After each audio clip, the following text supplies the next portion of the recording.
Okay, committee, we're going to get started. We're not operating on Senate time today. We're operating on time for a change of pace. We have a lot of proponent testimony on Senate Bill 279, both oral and written, and we're going to try to get through as much as we can today. The way we're going to operate with this, because there's absolutely no way we can get through all the oral testimony, we're going to give them a little bit of leeway on their time, but they've agreed to keep it terse and keep it, try to avoid redundancy. So to get started, we're going to hear Senate Bill 279.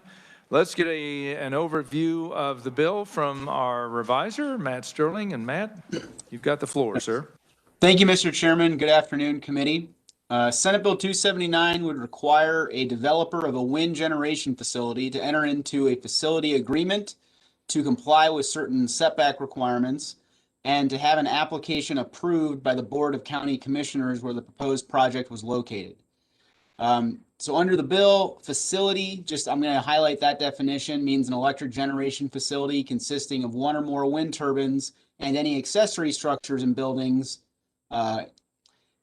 including substations, transmission lines, and other appurtenant structures that are located within the boundaries of land where a developer plans to construct all or portion of that generating facility. So running through some of the requirements of the bill, under the bill, the setback distance from the setback requirements would be the distance from the nearest wind turbine of the facility would have to be at least 1.5 miles from any residential property or public building, 3 miles from any airport, federal wildlife refuge, public hunting area, or public park, and at least 1 mile from any property line of a non-participating property.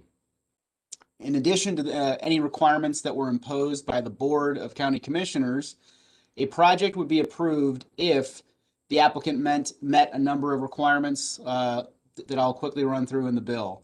The first, the application submitted to the board would have to include certain information such as the name, address, telephone of the applicant, detailed site plan for the facility, including the proposed locations for turbines and any accessory structures, and a certification that the developer had entered into a facility agreement with the landowner. The second requirement, that the applicant demonstrated that they can comply with all the setback requirements. Third, the applicant demonstrated that each turbine of the facility would be equipped with navigational lights. Fourth, the applicant would provide written notice to all owners of any property located within any setback distances and publish notice in the official newspaper of the county. 5, a sound study was conducted to ensure that any industrial wind turbine that was installed does not generate noise levels that exceed 40 decibels. 6, the wind turbine density of the project does not exceed 1 turbine per square mile.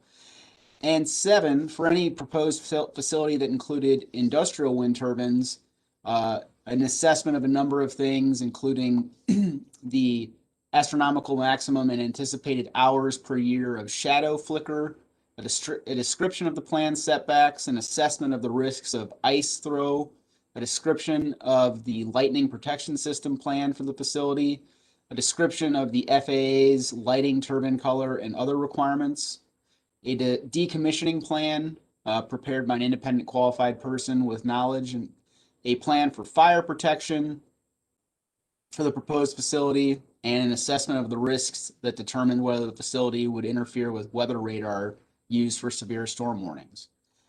Moving to subsection C, that describes the technical requirements for a sound study to be conducted as part of an application. When an application is filed, the Board of County Commissioners would be required to hold a public hearing on the application at least 20 days, but not more than 90 days after the publication of the notice. And the board would deny any application if it found that the developer had failed to comply with any of the requirements of Section 3. So moving to Section 4, that describes the requirements for the facility agreement that I mentioned earlier that a developer must enter into with a landowner prior to making an application to the board. So the developer would be required to obtain and provide proof to the landowner that the developer had secured financial assurance in amounts adequate for the project, account for the estimated cost of removing the facilities from the landowner's property and to restore the property, maintain the required amount of financial assurance that is required by the section. Additionally, facility agreements that involve a wind easement or lease would be required to be delivered to the landowner with a cover page and at least 16-point type font that contains specific language, would be held for at least 10 days after the first proposed easement or lease had been delivered to the property owner before it could be executed. They must be free from any non-disclosure agreements for any negotiations or terms of a proposed lease or easement. And they must be executed in a manner that preserve the right of the landowner to continue conducting business operations as they currently had been, does not make the landowner liable for any property tax associated with the facility, does not make the landowner liable for any damages caused by the facility, obligates the developer, owner, and operator of the facility to comply with federal, state law, and local ordinances, and does not make the landowner liable in the case of a violation, allows the landowner to terminate the facility agreement if the facility is not operated for at least 3 years, clearly states any circumstances that will allow the developer of the facility to withhold payments from the property owner, and states that the owner of the facility shall carry general liability insurance. Lastly, the bill amends section 5 of the bill amends KSA 582272 concerning leases or easements involving wind resources for the generation of electricity. So those leases or easements would be void under the bill within 5 years after the easement commenced if the property that was the subject of the lease or easement did not have a certificate of site compatibility or conditional use permit issued, or if a transmission interconnection request that was in process and was not under suspension, and would be presumed to be abandoned if a period of 36 months had passed with no construction or operation at the facility.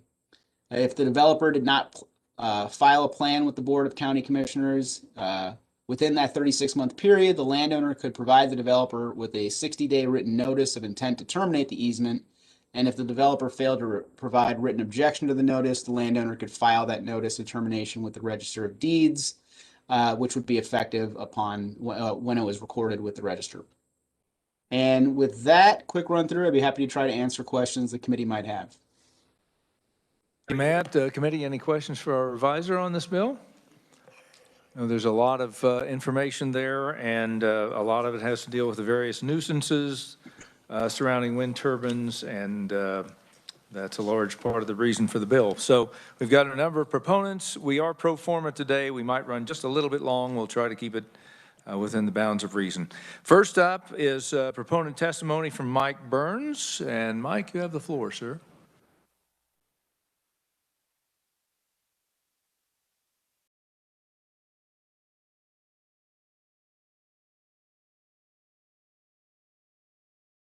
Here we go. Okay.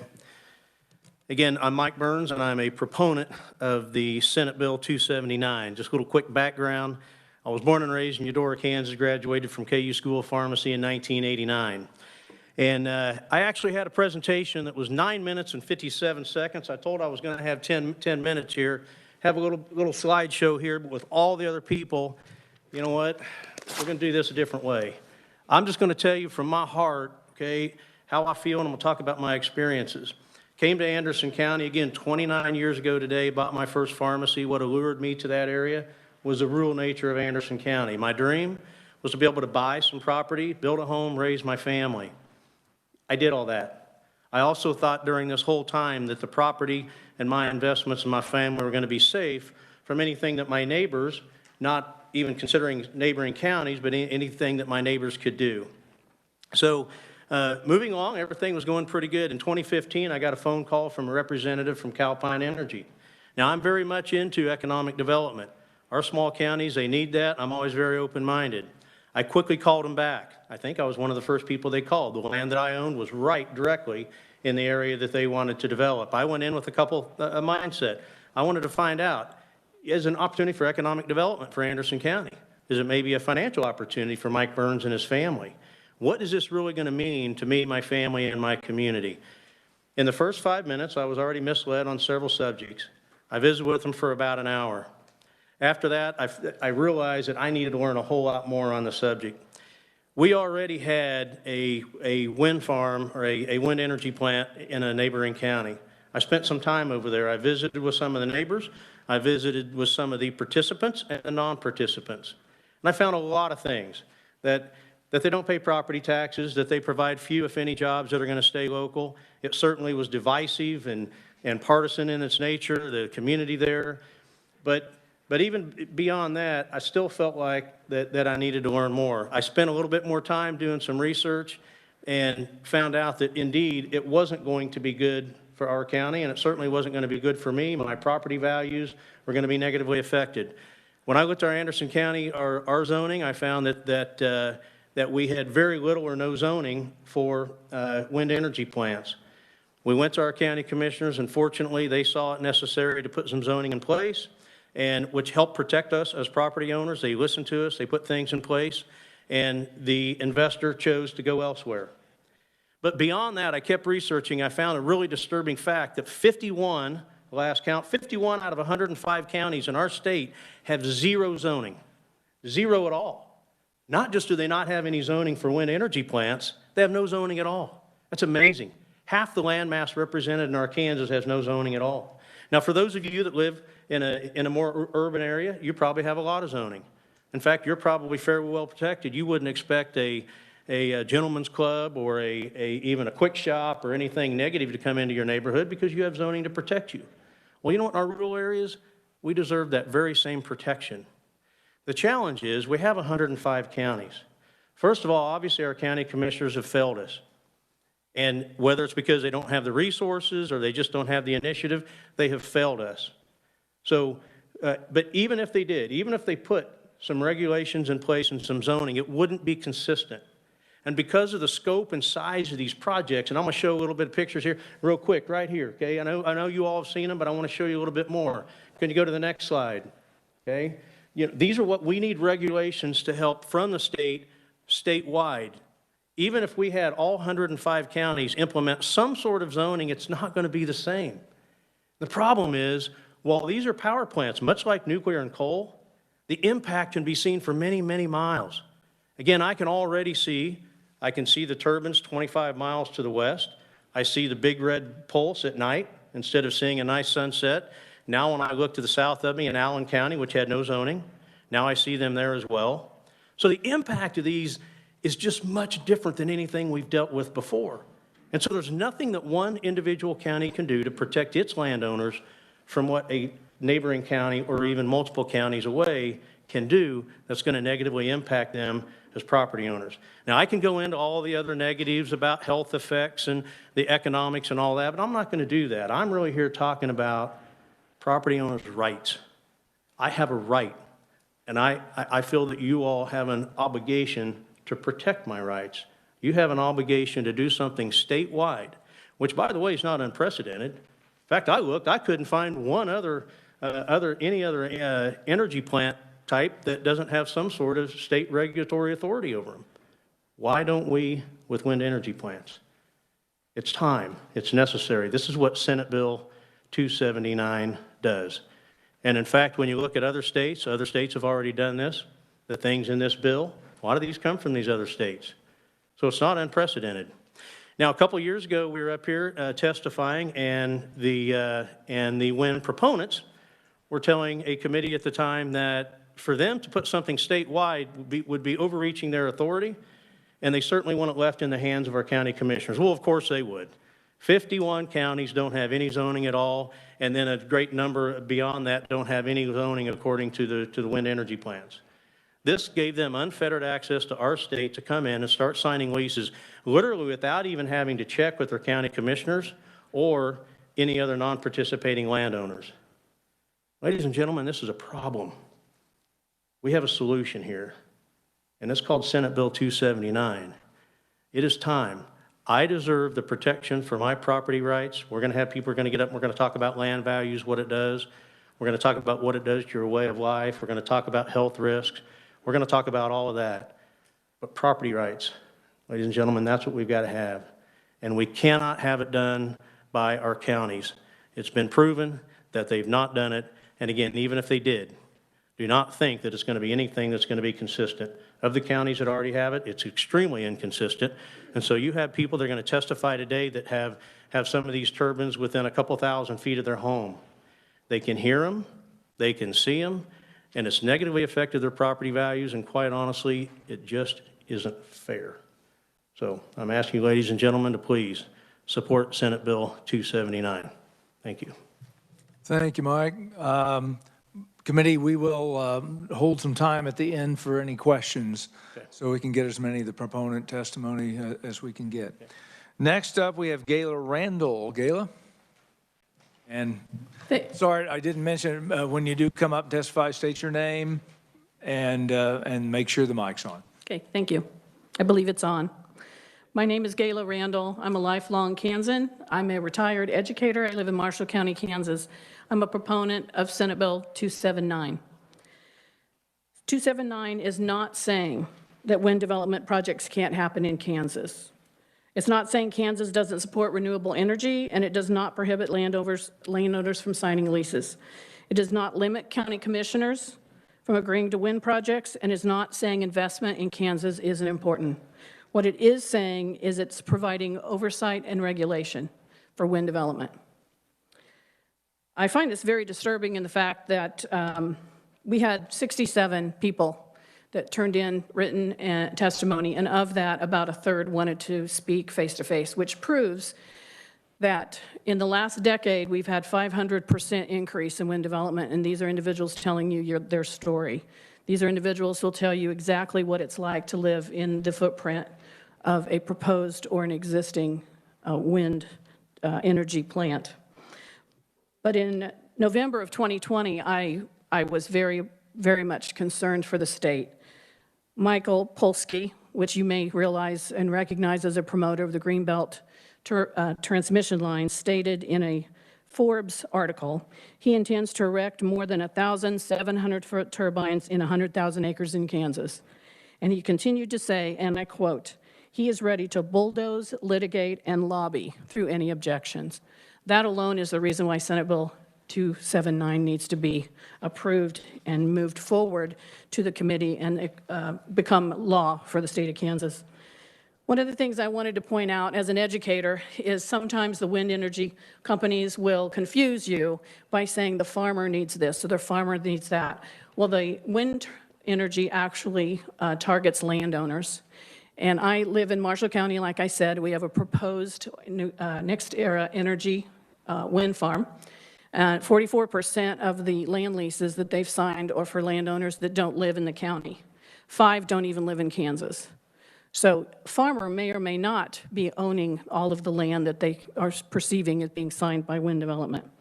People who live rural don't necessarily farm, and they are the lifeblood of our rural communities. As our farms have gotten larger and the number of farmers themselves have gotten smaller, the individuals who've chosen to live rural in Kansas are the ones that are making sure that our communities are viable, our businesses move forward, and the schools remain valuable. I think there's one reason why the commissioners in the state of Kansas are what we might, on our side, call failing us. And that is because in 2005, there was a handbook that was written by the Kansas Energy Council called Kansas Energy Siting Handbook, Guideline Options for Kansas Cities and Counties. And it was to share information on how to deal with wind development. Now, you have to remember, this was 2005. This is 2021. One of the things it mentions is dividing the counties into zoned and unzoned counties, provide further guidance in the handbook. What they mentioned is 4 options. And if you consider in an unzoned county, which mine is, our county commissioners, as a lot of them are, hold other full-time jobs, are farmers or retired, they might select more than not, number 1 option, which is status quo. Status quo, and I read, quoted, meaning that they can simply choose not to regulate the siting of wind energy development, which delegates the ultimate decision on the siting of such development with the developers and the landowners. Remember what I said. Not all landowners live in Kansas. Not all landowners live in the site, and some even live outside of the United States. So that has to change. Not only do they not live there, but they can edit their land leases to set turbines as far away from their homes if they happen to live in the footprint than other people. So what does that leave their neighbors who have no thought at all and no voice at all in this process? To continue on, in Statute 19-212, it sets out the powers of commissioners, and one of them says to contract for the protection and promotion of public health and welfare. Where would you know what this means if you're dealing with a wind developer? It only talks about landowners. How would I know as a county commissioner or city official where I would find that information? You would think it would be in that handbook. There's nothing in the handbook. So this bill will actually set the regulations so that the county commissions and the city officials do have some data in which to base their decisions on to protect by statute they're responsible for, and that's protecting the health and welfare of all the citizens. Now, there's a lot of other things that I could talk about. The turbine safety manuals for wind technicians state that you shouldn't be within so many thousand feet of a spinning turbine. However, we do have siting that is very, very close to property lines. Wind Energy will say they can site from your foundation. In Michigan, they call this trespass zoning. The Wind Energy has actually set up their own zoning by stating they can take your property rights away by counting your property in their distance in siting the wind turbines. This, in Senate Bill 279, will eliminate that and let me have the understanding that I can safely use all of my property. I'm going to skip over. There are some things that I could have shared here that's in my testimony. What is rural sound? It's very important to realize rural daytime sound is normally between 30 and 35 decibels. Rural nighttime quiet is about 25 decibels. So as people start talking about sound, that really needs to be kept in mind what you're asking rural people to put up with, if you will, when it comes to noise. There's others going to talk about that. World Health Organization has a lot of data that they've proven about health effects. They actually call wind turbines a health risk. But what I want to really spend the last few minutes talking about is what's happened in Marshall County, Kansas. This is what happens to a community when you have a state that has no regulations. You have a project that's being planned in 18 months, not the 2 to 3 years that commonly happens. There's been no water study, no independent wildlife studies, and very little transparency. Now, Marshall County is one of the 13 core Flint Hill counties, but we're not protected by the governor's moratorium.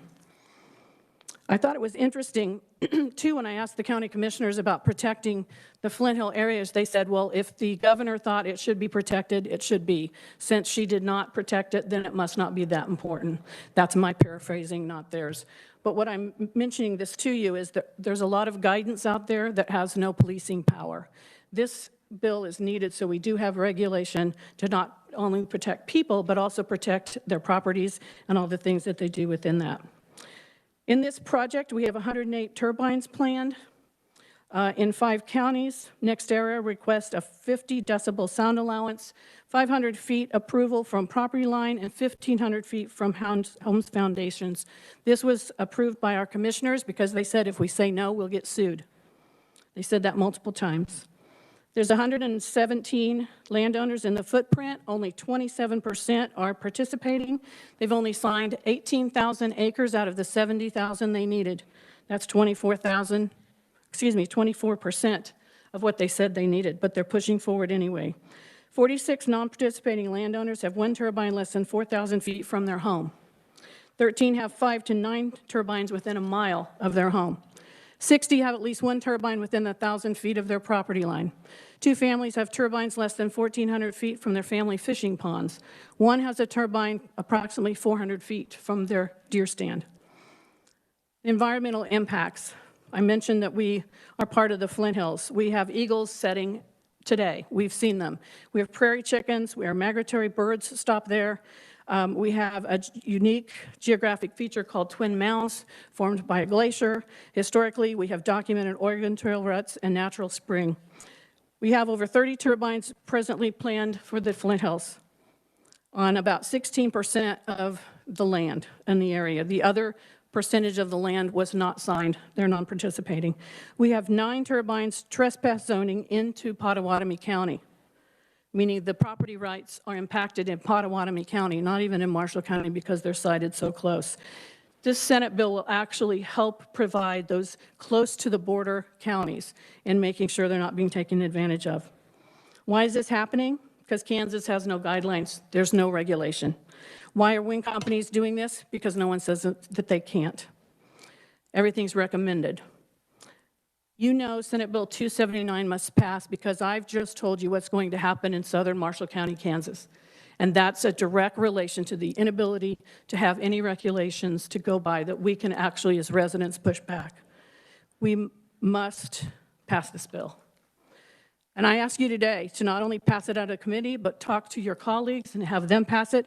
And I'd like to also ask for an injunction against the Irish Creek Wind Project and a moratorium on other developments to complete independent studies and setback issues so we can mitigate the travesty that is about to happen in the state of Kansas. Thank you very much for your time. Thank you, Gayla. Next up, we have Brian Coover. Brian? Good afternoon. My name is Brian Coover. I live in Neosho County. I'm a proponent for Senate Bill 279. I had a lot of things to talk about, but a lot of people are behind me who would like to speak. Part of my written testimony included the map, which you may not have yet, but it didn't have, the committee assistant didn't have the capability to print it in color, and it needed to be in color for you to be able to see what was going on. That map demonstrates what has happened in Neosho County. Neosho County has 139 turbines in the Neosho Ridge Wind footprint. Our home is in that footprint. The Bill 279 talks about 40 decibels. It doesn't say that that's average or peak. I hope that that means peak. If you look at that map, it shows squiggly lines that are basically isobaric lines showing sound levels. The black line is a 40 decibel average. Two lines outside of that, there's a shadowy greener line. That's the most extreme outside line. Is a 30 decibel average. If you take a look at the sound profile that you typically see from wind turbines, you'll see that the average is misleading. Sound from wind turbines has a spiking mechanism feature that's basically when the blade passes the tower or passes a Doppler effect going by you. So you'll find that the spike in wind turbine noise is about 10 decibels greater than the average. Keeping in mind that the decibel scale is like the earthquake scale. Every 10 decibels is not a doubling, it is a 10 times increase in sound. So to go from the 30 decibels that you would expect and need to sleep to 40 decibels is a 10 times increase in sound level. If I were to point you out where I live on this map, you would see that I have a 30 decibel average at our house. The wind farm is not in complete operation yet. They're only running a few of the turbines. If the wind is blowing, I can tell you how hard the wind is blowing and from what direction based on the sound that we receive in the bedroom of our home, because we have turbines north of us, southwest of us, and straight east of us. That map has little red squares that indicates homes. There are 700 people, 700 homes that are impacted by the sound from wind turbines greater than the World Health Organization standards. If you did a little quick measuring, you could see that from a wind turbine to the outer limit, the outermost sign, which is where the SB 279 regulates to 40 decibels, you'll see that it's about 1.5 miles. I guess what I'm getting at is the wind turbine people are supporters. We're going to get up and say 1.5 miles is too much. 1.5 miles is the absolute minimum to make this tolerable. When I first heard that Neosho County was considering a wind farm, or allowing in a wind farm, I showed up at a county commission meeting and said, I'm not too concerned about how ugly they are. I'm not too concerned about flashing lights. I'm not even too concerned about property values. I would really like to be able to sleep in my own bed at night. As time has gone on, it became obvious that that wasn't going to happen. And now that the wind turbines are where we live, we find that unfortunately that is in fact true, that if the wind is blowing, you can't sleep in the home. One of the very first meetings that the county had with the wind developers in a public setting, the wind turbine spokesperson was proud of the fact that only 9% of the people that live within 1.5 miles of a wind turbine can't sleep. I found that shocking then, and I hope that you find it shocking now. Please strongly consider passing Senate Bill 279. Thank you. Thank you, Brian. Next up, we have Jonathan Sill. Jonathan? Hello, everybody. Members of the committee, thank you for letting me come here and talk. I'll be very brief.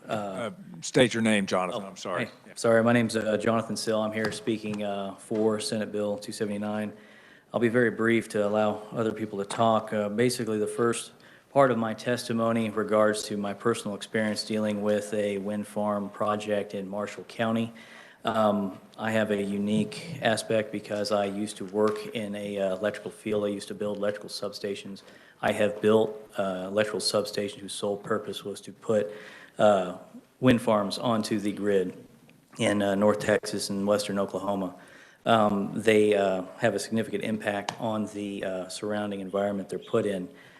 Basically, the first part of my testimony talks about that. I will say there's a lack of transparency and oversight, but for citizens who do not have use to the wind developer, me, I live in town, they never talk to me, but a lot of citizens asked where were these turbines going to go. We kept saying, well, we'll release that information when it's time, all that. Come to find out, the FAA, any structure over 200 feet has to have a case study by the FAA. Every one of the turbines proposed for this project was applied for in July of 2020. It was approved by the end of the month. They also had an amendment case study for all of them in November. It was those amendments were approved of in January, but they knew about tentatively where they wanted to place the turbines in the county that time, but they did not tell the citizens until end of December. Which point we only had a 2-week time frame to list any objections to the siting of these turbines, and the only people they would listen to were the ones that were directly affected or living in the footprint. Moving on to the tail end of my testimony, I want to talk about the Southwestern Power Pool and the true scale of the amount of wind farms that Kansas is looking at. They have the Southwest Power Pool, SPP, has what's called a General Interconnection Active Request List. This basically involves any project that is going to be studied for validity, safety, so on and so forth, to be plugged into the Southwestern Power Pool system, which covers 14 states from Canada all the way down to northern Texas. Just affecting Kansas alone, I think I printed off like 24 pages with no margins of the entire scope, but just Kansas alone has 139 projects. 71 of those are wind farms. Those wind farms are spread out amongst 30 counties. Just that generation alone is over 130,000 megawatt hours. 2019, Kansas only had a generating capacity of 16,500 megawatts. Now, talking to people in the industry, from those active study requests, only about 25% of those come to fruition in general interconnection agreements. So from 71, we're looking at 18 projects tentatively. If all of those 18, we're looking at about 36,000 or so megawatt of electricity. Kansas will not use that much electricity, so this is going to be sold at a bulk electric rate through the Southwest Power Pools area, at which point 2019, their numbers were about $30.48 a megawatt hour. So if everything were to be working right for 1 hour generation, we're looking at over $16 billion worth of revenue just off 1 hour if all of the 25% of those projects were to come to fruition. Also, from there's just a lack of transparency. There are also issues the Southwest Power Pool would like to address as far as this, looking at their case or state of the market reports from 2018 and 2019. There are sections as far as tying wind farm generation to the grid, there are issues as far as ramp price scarcities, price chasing, wind forecasting errors that affects the overall pricing of the grid as a whole. If you notice, the last February, we had some very high price spikes up over $5,000 a megawatt hour. In closing, this bill is a good starting place to really bring everything together, bring all parties involved to the table, people that are hardcore for it, people that are against it, people in the middle, just to give everybody a level playing field on to what to expect from a citizen who lives in town, to people that want to have these on their ground, to people that don't want them anywhere in their county. So with that, if any of the members have questions, please feel free to reach out to me as far as my testimony goes. And I thank you for your time. Thank you, Jonathan. Next, we have Steve Westfall, who's requested to drop down to the bottom of the list. So we'll move to Jessica Schmidt as our next conferee. Jessica? My name is Jessica Schmidt. I am from Reno County. I'm a proponent of Senate Bill 279. I wasn't sure if I'd make it past the security if I wore my sweatsuit that I wore to our Reno County presentation to show that perception really does equal value.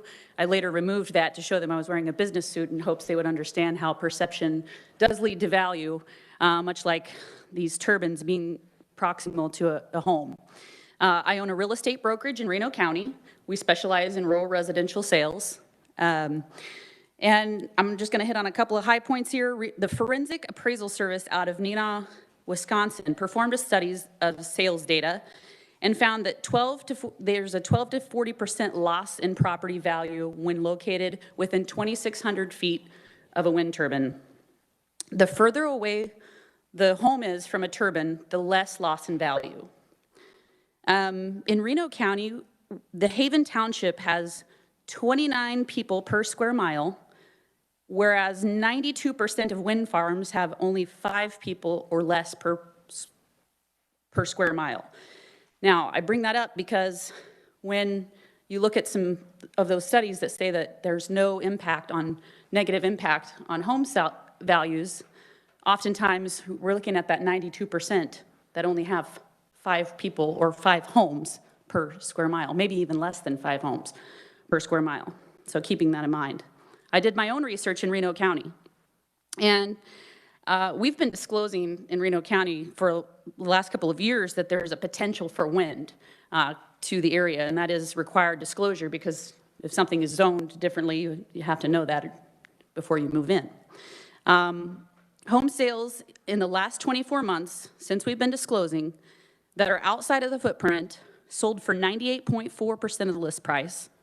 Homes that were in the footprint sold for 91.9% of the list price. So we're already starting to see the detriment to real estate values in our county.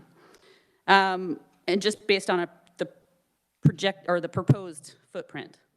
Example of 4 homes that I am personally aware of or personally was involved in the sale of in the footprint in the last 24 months. One sold for $58,000 less than asking price, another for $30,000 less than asking price, another for $22,000 less than asking price, and finally one for $19,000 less than asking price, and the first sale was canceled when they found out about a wind farm. Thank you. Thank you, Jessica. Next up is Chris Van Meeteren. Chris? Thank you, Mr. Chairman and committee, for allowing us to testify today. I am here to talk also about property values, play off what Jessica said just a moment ago. But before I do, I want to take note of this beautiful building we're in today. A lot of people may or may not be familiar. This building is 306 feet tall. We now have 2 wind turbines 1,600 feet from our front room that are twice that tall, 607 feet tall. They move, they make noise, they blink, they shadow flicker. They have the potential to throw ice, debris if they happen to fall apart. Basically, they have ruined the value of our property.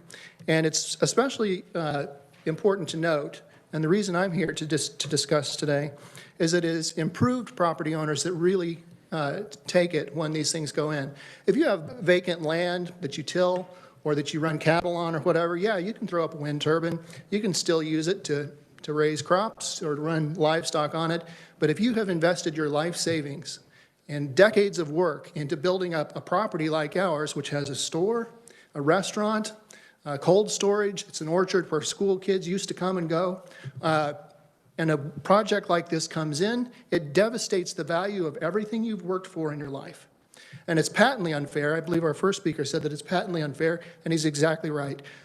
Our county was not zoned, it's not regulated, and for years we've enjoyed that. Frankly, rural people have enjoyed having that liberty to build what they wanted, when they needed it, where they wanted it. But there was always a respect that went with that for your neighbor and what your activities were going to do to your neighbor. Well, that went right out the window with the wind industry. They don't care about that. They see a county that's rural, politically weak compared to the big counties, and not regulated, and it's a gold mine to them. And I'm asking for the passage of this bill to provide people like our family some sort of outlet, some sort of protection for our property rights. That's basically, in a nutshell, what I'm here to say today. They've asked us to be brief, so I'm going to respect that and pass it on to the next witness. Thank you very much, Chris. Up next is Esther Egley. Hello, my name is Esther Egley. I am a proponent of Senate Bill 279. I am from Reno County. My husband and I have 5 children, and we live on a quarter section of land there. We own a FAA-certified airstrip. So I want to focus on 2 things real quick if I can. First of all, I want to give you some backstory on the fight in Reno County and what's going on there now with the proposed wind farm and the lawsuit that ensued. And then secondly, I want to tell you how that has affected my family and me personally. In the fall of 2018, the landowners in our area banded together and pushed hard for a moratorium on wind energy until we could get better regulations in place. We presented over 700 signatures to our county commissioners in support of a moratorium on wind. The motion failed due to NextEra stating that a 6-month moratorium would, quote, kill the project. The commissioners believed them. In early 2019, NextEra submitted a conditional use permit application for Pretty Prairie Wind Farm. The CUP hearing lasted 4 days, and an overwhelming 87% of speakers requested denial of the CUP.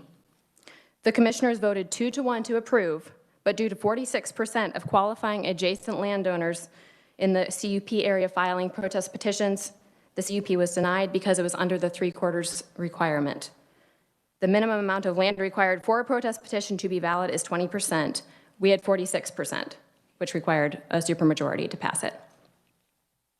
After the protest petition was denied due to the lack of a supermajority, NextEra proceeded to sue Reno County over the validity of the protest petitions. The district court ruled in favor of Reno County. The case is now at the appellate court level. I want to tell you now a little bit about how that affects me and my family personally. As I said, we have a quarter section of land and an airstrip. My husband purchased the land where it and our home sit before we were married at just 24 years old. It's a pretty gutsy thing for a 24-year-old to purchase a quarter section of land completely on his own. But my husband is a gutsy man, and he loves airplanes. Anyone who knows a small aircraft pilot knows that flying goes much deeper than a normal hobby. It's more of an obsession and a first love. My husband's dream, now our dream, was to build a flying community. So far, 2 houses have been built on that quarter section. Our turf strip is on the FAA's map. You can imagine the sinking in our hearts 2 years ago when we looked at the proposed CUP map and saw 3 turbines placed in the traffic pattern of our runway. In case you don't know, the traffic pattern is the route that is taken every landing and every takeoff. A 500-foot obstacle in the pattern is terrifying. A 500-foot spinning tower is impossible and deadly. This year, my husband had an engine failure inside our traffic pattern. Thankfully, he was fine. He was able to land on the dirt road nearby without any further incident. But if turbines had been placed where they were sited, that would have probably been a much different story. A lifelong dream over a decade in the making was and still is at risk. We are just one example of rural land use that will be utterly destroyed if a wind farm goes unchecked in our area. As of 2019, our area of the county is more densely populated than any existing wind farm in the state. There's a lack of understanding at the county level. There are those with good intentions, but there are a lot of county officials who are at best apathetic. The stories don't hit home if they don't affect you, and the property values are negligible if they're not your property values. We need you, our state officials, to do what our local leaders have been unable to do. We are just ordinary people. We don't have unlimited budgets and bottomless pockets to hire lobbyists to fight our position for us. Please prove that this is more than a political issue, and please pass SB 279. Thank you very much for your time. Thank you, Esther. Up next is Hal Ackerman. Hello and good afternoon. I'd like to thank you for letting me speak today. My name is Hal Ackerman. I'm from Lynn County, Kansas, from a small town called Blue Mountain. I am here as a proponent for Senate Bill 279. 42 years ago, I started in the construction industry, building a small plant just south here called Wolf Creek. When I first started construction, safety wasn't a big issue, but over the years, new regulations and guidelines were put in place to protect not only the workers, but also the contractors. And it got a lot of pushback, guys, don't get me wrong. And not only from the contractors, but the workers. They had done it this way for so long. They didn't like change. They didn't want it. But as OSHA passed these regulations, and the contractors and employees had to abide by these rules, the contractors and the employees found that these new guidelines and these safety regulations were to protect them. Injuries came down, death rates dropped, and a new mindset had been set. And not only the contractors, because they still was able to get their jobs done on time, and the workers were still able to get their jobs done, even with new regulations. So what does this have to do with Senate Bill 279? Bill 279 will protect our Kansas residents. But you say from what exactly? So I want to give you guys a hypothetical story. I want each and every one of you to imagine that you've bought a piece of property. It's a perfect place. You've got a beautiful view. You've got everything you wanted there. Good schools, good churches, a loving community. Well, in comes a windmill company. You find out that they are leasing land around you. You consider it, but yet you decide that no, that's really not something I want to do. Well, then you find out that your neighbor just across the fence line has signed a lease agreement. So you go and talk to your neighbor. You tell him your situation. That I'm going to build my dream home here. He don't care. They've offered him a lot of money. So you argue. Now that you've been friends for years, you no longer speak. And you watch as your community falls apart. Well, just imagine you built your home. You love it. And they start these wind turbines. They build a tower 400 feet tall, put 3 blades on it, 600 feet, 1,400 foot from your front door. How would you feel? You walk out your door, and it's in your face. So anyway, you go to bed at night. You lay down, and all you hear is whoosh, whoosh, whoosh. You can't sleep. You stare at the ceiling. You've got red flashing lights coming in your bedroom window. So you wake up the next morning, exhausted because you couldn't hardly sleep that night. You walk into your living room. The sun's coming up. And in through your window, you see this flicker constantly, like somebody turning the lights off and on. Excuse me. And you hang your head and you cry. And you say, but this was my dream home. Wind turbine companies will tell you that their surveys will show the property rights will not lose value after they're installed. Do you guys truly believe this? Do you truly believe that? Who would want to buy this home now? And if somebody did want to buy it, how much of a loss would you take?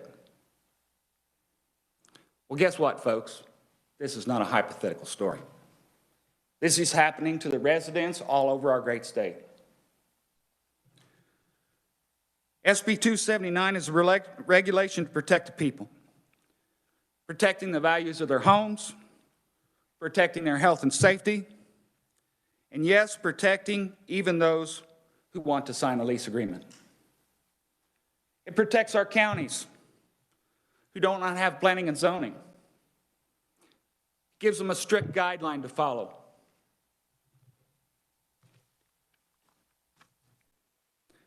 These regulations are just like the safety regulations that OSHA passed years ago.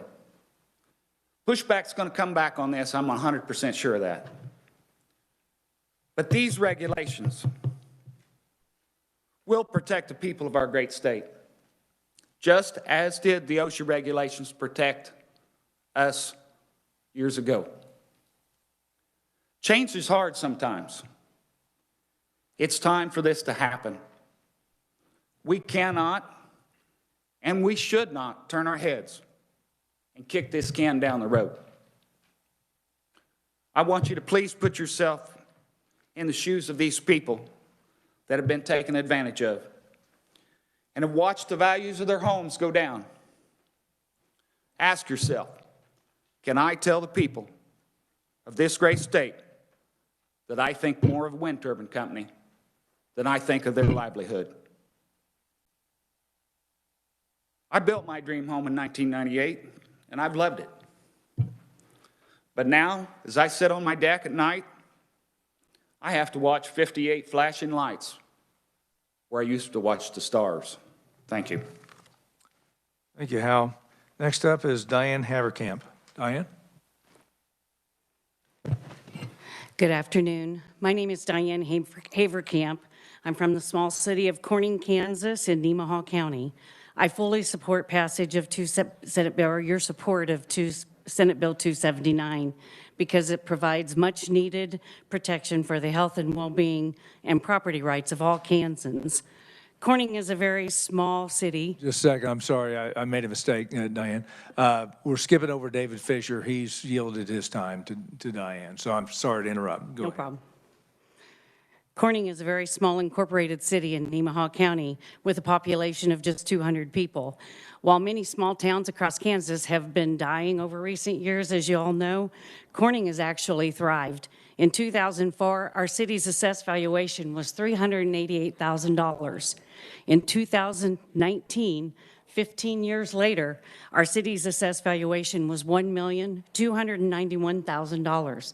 It had tripled. More than tripled in 15 years.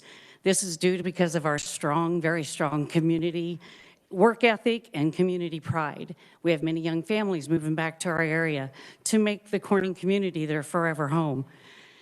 We now live in the heart of the Soldier Creek Wind Farm, which was just started actually processing about 6 months ago. We have 54 turbines within 3 miles of our city. We have a 1 mile buffer around our city and 54 turbines between 2 and 3 miles completely surrounding our city. The initial project was only supposed to be 40 turbines. It was supposed to be in the southeast corner of the county, and so would have only been on 2 sides of Corning. When our local residents realized that the project had exploded, it was actually going to consist of 120 turbines encompassing a much larger area and more heavily populated area and would completely surround Corning. A group approached our city council to see if the city had options to protect our town. In researching, we found out that all municipalities have the right to be zoned and to create a 3-mile extraterritorial zoning. I mean, that's how silly, or how uneducated, I guess. I don't know the word, but we're a small city with small council. Everybody else, we all have full-time jobs besides our duties as, being on the council or involved in the council. The zoning process is a long and expensive road, and small municipalities and counties do not have the expertise nor the resources to execute something like this. Our city council agreed to explore the process. As soon as it became public knowledge that our council was moving forward, it was game on. Our council meetings became total chaos with at least one NextEra attorney, if not more, but usually Alan Claus Anderson was at every meeting, and as many as 3 or 4 NextEra representatives, as well as many local citizens from both sides. There was a clear division amongst the people in attendance. We saw friends against friends, neighbors against neighbors, and families against families. Council persons, who, like I said, all have full-time jobs, were receiving phone calls and texts and home visits from individuals on both sides. Our community service obligations were taking over our lives and not in a good way. One council person resigned due to the pressure, which caused him extreme anxiety and panic. Another council person was essentially silenced because of his employment and was forced to abstain from any votes pertaining to wind energy. And this was the case with many of the citizens that were involved behind the scenes but couldn't vocally state how they felt because of their employment.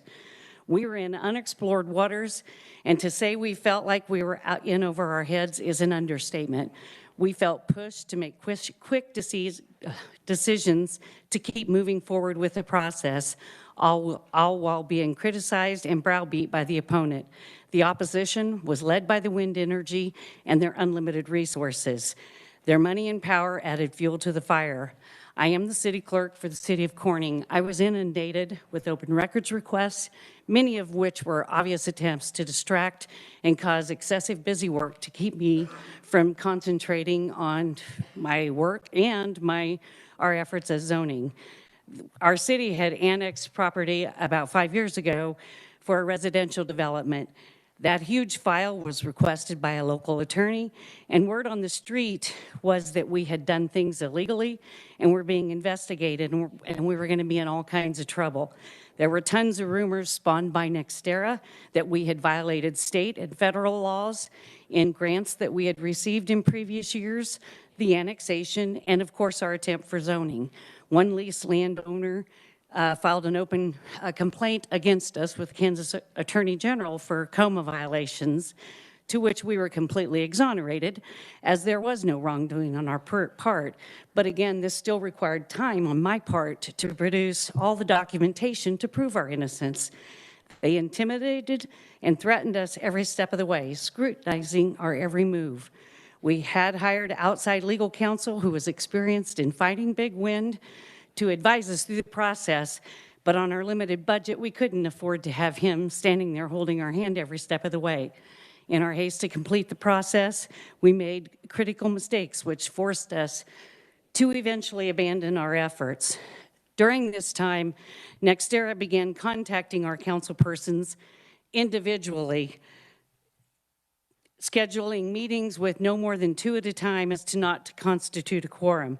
They were negotiating what they called an infrastructure improvement agreement with a condition that the council halt the zoning process.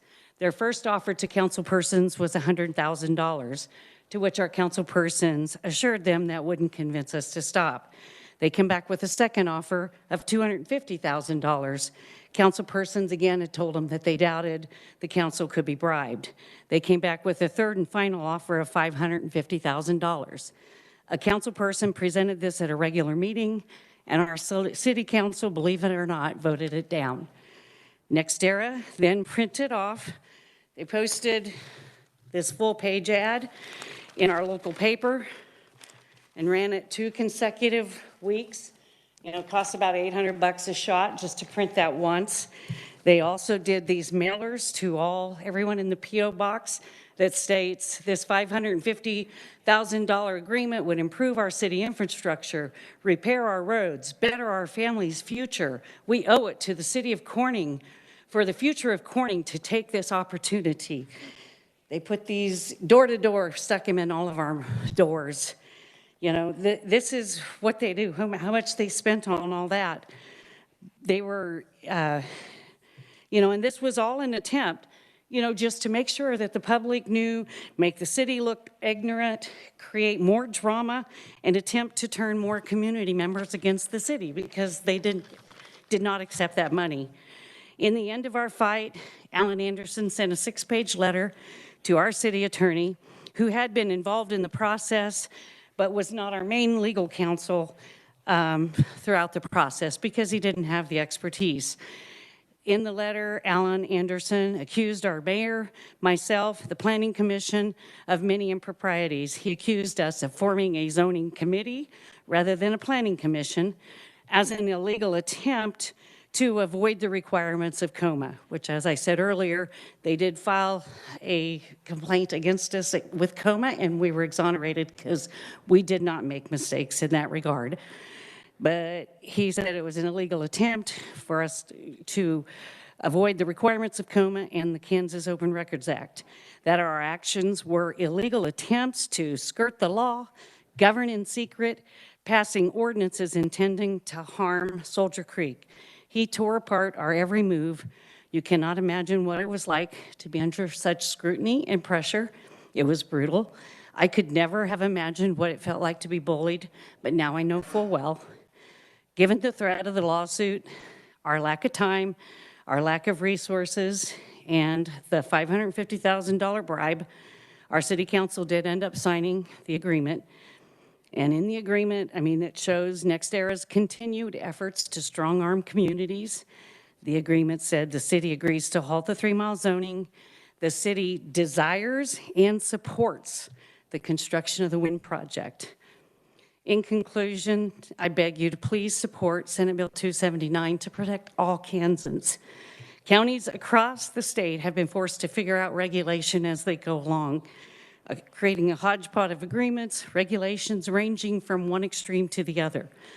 Policymakers must recognize the challenges counties and small municipalities are faced. Without clear and concise and consistent regulation statewide, no other small community in Kansas should have to go through the same hardships that we have over the past 2 years. Our community seriously has wounds that will probably never heal. Your support is sincerely appreciated. Thank you, Diane. Committee, that's all the time we have for any further testimony. We still have about 15 oral proponents who'd like to testify, but we've unfortunately run out of time. There's also about 41 written conferees here, and we're going to have a few minutes here for questions, and I'd like to open it up to any committee person who has a question for any of our conferees. Committee? Senator Francisco? Thank you, Mr. Chair. I don't know if any of the conferees have spoken to some of the specific parts of the bill. I was interested in the question of limiting the density to 1 turbine per square mile, just because if these turbines create difficulties, why would we want them spaced even further apart? I don't know if anyone has any comments on that. Any of the conferees could speak to that. Jonathan, if you'd like to. I would look at it more in the line. Have you? Go ahead and identify yourself. I'm sorry, Jonathan. My name is Jonathan Sill. I'm referring to Senator's question. The 1 mile or 1 turbine per square mile will basically keep it from overcrowding into a single area. You will see instances of, like, for example, with the Irish Creek project, there will be like 12 turbines all in a row within X amount of feet from the county line. Doing the 1 per square mile will spread it out. The initial footprint of what NextEra wanted for the Irish Creek Farm, for example, was 77,000 acres. They're going to spread everything out. The Soldier Creek Farm, just to the east of us in Nemaha County, I don't know the exact figures, but it was very spread out. Well, there was more resistance or pushback to the Irish Creek Farm, so they've condensed it down. As Gayla mentioned earlier, the footprint has shrunk. There's only about 26,000 acres or so, so you're cramping everything down. So basically, if we were to put a whole bunch of oscillating fans in this room, we spread them out, it's not as loud, but if you start pushing them all together, it gets louder. The ambient noise and everything goes up. So with that portion of this bill, it would alleviate a lot of those concerns. So I appreciate that and would be interested in any particular information about noise regard to density. Some other concerns I had, the bill talks about having a limit on a lease, which is one thing many of my neighbors complain about oil and gas leases, that there's no limit to the lease, and all of a sudden you sell the property and you find out a lease has already been granted. I'm very interested in looking at how we balance the requirements in this proposed bill with other requirements that we make, either for oil and gas leases. I know we had a lot of concerns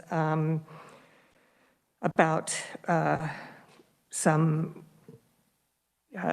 feed lots, and distances. So how do we, is there a reason that this is different from those other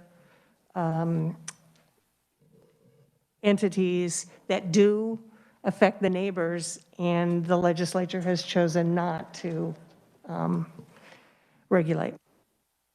Senator? Yeah, do you like to speak to that?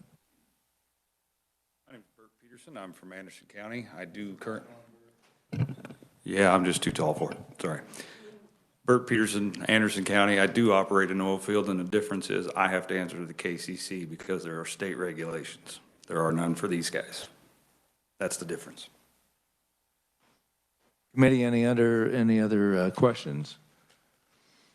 I think on the Flint Hills moratorium, if we could speak to that, I think it was Gayla.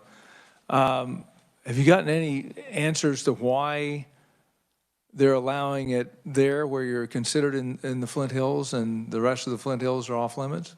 We've been given, this is Gayla Randall responding to Senator Thompson's question about the Flint Hills.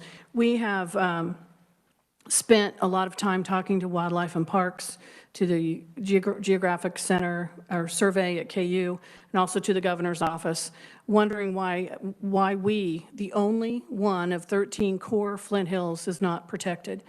And we were not given a sufficient answer. The only thing we were told is there's not enough Flint Hills in the county. However, the Geographical Center of KU, if you just go look at core counties in Kansas for the Flint Hills, Marshall County is right there. All of our cities in our county are listed under Flint Hill counties. All of the data of the topography and the geographic situation of our area shows that we are Flint Hills, and you just have to visit, which we've had several Wildlife and Parks individuals come, including the Audubon Society, and they have also verified that this is unfragmented prairie chicken habitat and very much a Flint Hills in area. So I don't know why we were left off. You would think if we were listed as one of the 13 core Flint Hill counties, we would have been included in the moratorium. Senator Francisco? This is a bit of a follow-up to that. You mentioned that that was a decision of the governor, and you said she. I'm assuming you're referring to Governor Sebelius? No, well, personally, I thought we were protected because I was raised in the area I live. Been very proud to be in the Flint Hills, love the Flint Hills, the flat tops, everything about it. Wasn't until we found out that NextEra Energy was proposing Irish Creek Wind Farm, which again was like in Nemaha County, proposed in a corner of our county, which has very little Flint Hills, and then was moved to a larger area, very similar MO as Nemaha County. We realized that they were embracing the Flint Hills in that area. So I reached out to Governor Kelly, and was given an opportunity to talk to her chief of staff on several occasions, and actually spoke with him personally, and was told that we don't fit the qualifications, but I don't know what those qualifications are. San Francisco? Thank you, Mr. Chair. But the moratorium was developed some years ago. The moratorium was developed in Governor Sebelius' timeframe, and then it was expanded by Governor Brownback. Thank you. Thank you. We have time for one more question, committee. Anybody? I do have one final question, and then unfortunately we'll have to call this to an end. I know one of the potential nuisances is blade failure, and these disintegrate and can fly quite some distance. I know that Apex, which is a wind company, did a study that showed ice throws can occur up to 3,200 feet from a turbine. Is anybody aware of blade failure information, how far some of the blade particles can fly?